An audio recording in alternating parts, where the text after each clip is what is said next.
Guys, আমি এখন যুক্ত হয়েছি চট্টগ্রাম কর্ণফুলী নদীর পাশে। একটা বড় লঞ্চ ধাক্কা খেয়ে অ্যাক্সিডেন্ট হয়ে গেছে।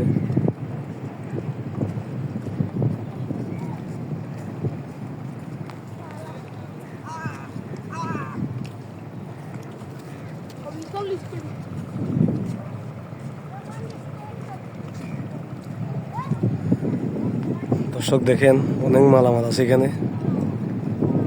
লঞ্চটা মনে হয় নদীর মধ্যে ডুবে যাবে।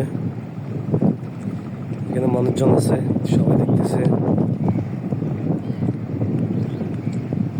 চট্টগ্রাম কর্ণফুলী নদীর মধ্যে অনেক জাহাজ, লঞ্চ, নৌকা যাত্রী নিয়ে এই পার থেকে ওই পার যাওয়া আসা করে, কিন্তু এখানে মারাত্মকভাবে অ্যাক্সিডেন্ট হওয়ার সম্ভাবনা বেশি।